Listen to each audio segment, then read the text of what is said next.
Can you see a massive shift of players to a common land for football? But now, in pursuit of new horizons, a land of thriving opportunities beckons to football's brightest stars, offering an enticing blend of cultural allure and untapped potential. So imagine sandy beaches, modern skyscrapers, and a footballing revolution that's turning heads. Yep, you guessed it right, Saudi Arabia is becoming the unexpected magnet for football players, and there's way more to it than just the oil-rich charm. Why are top players suddenly Saudi-bound? In a word, investment. Massive amounts of money are being pumped into the Saudi game to match the country's ambitions for a top-level soccer league.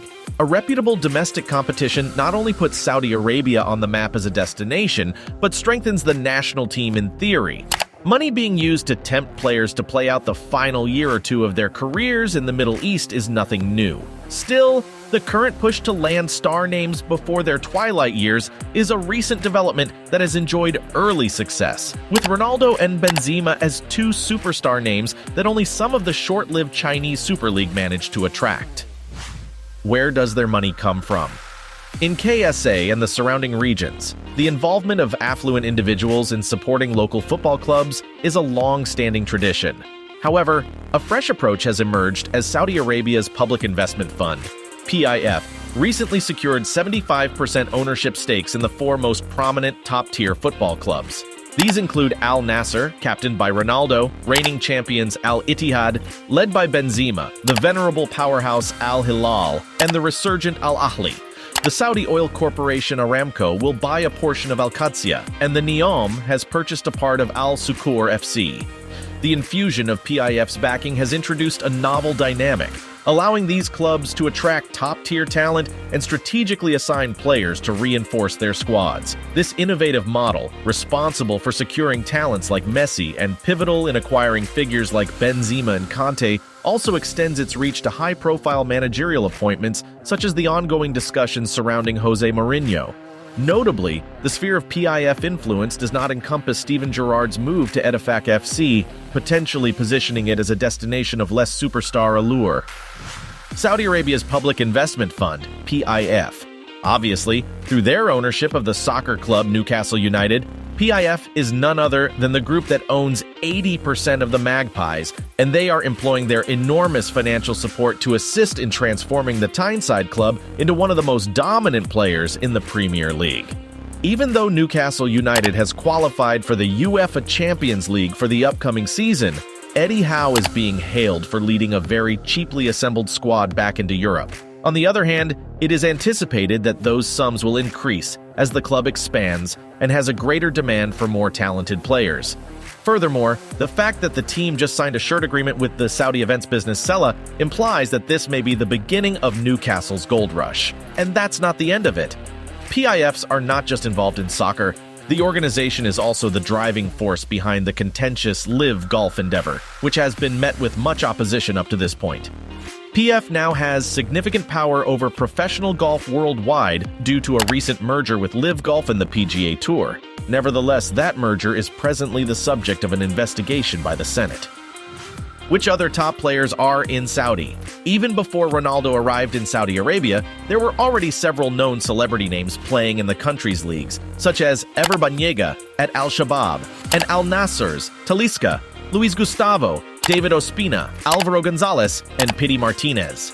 Ever Banega played for Al-Shabaab. Musa Marega, Matthias Pereira, and Andre Carrillo played for Al-Hilal, and champions Al-Ittihad were guided to their first title since 2009 by Nuno, with a team that featured Ahmed Higazi. Boudabous, Modou Barrow, and Ezgjan Alioski also played for Al-Ali, who had just returned from exile in the second division. The talent may still need to be distributed evenly throughout all of the teams in the league for the time being. Still, the objective is to have a small group of teams compete for the championship each year, with the four-star magnets serving as the primary protagonists in upcoming championship bouts.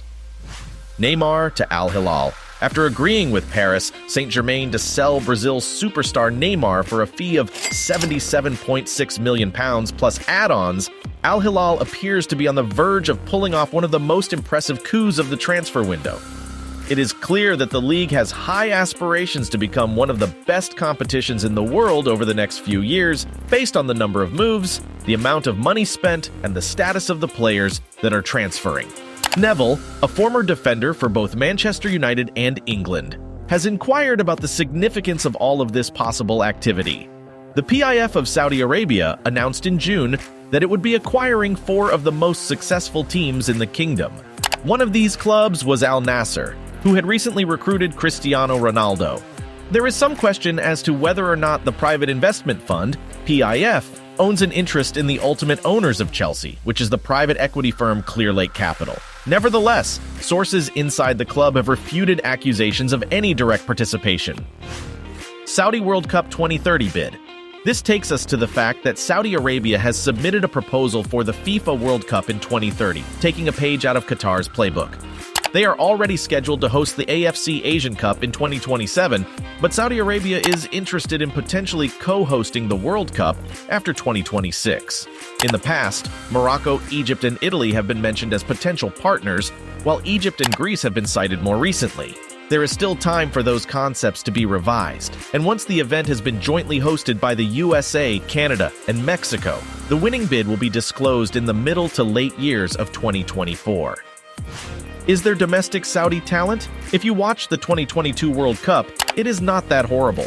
In the group stage, Saudi Arabia beat the eventual champions Argentina before bowing out bravely under Hervé Renard's leadership. You would also know that Saudi Arabia beat Argentina in the group stage. The French strategist may no longer be with the Green Falcons, but the memories of that historic 2-1 triumph will live on for years. The outcome demonstrated to the world that Saudi talent is not to be sneered at, and it will live on in the hearts of Green Falcons fans forever.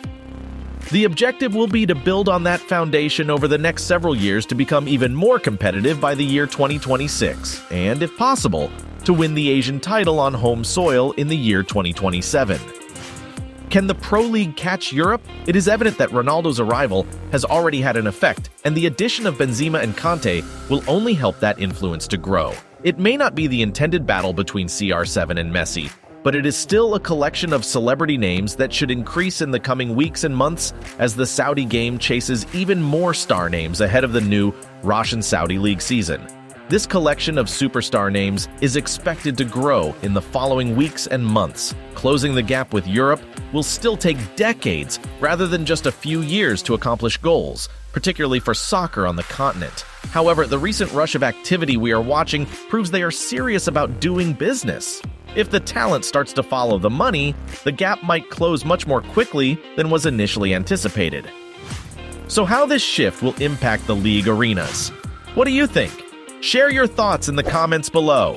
Remember to subscribe and hit the bell for more exciting content. If you enjoyed this, give it a thumbs up and share it.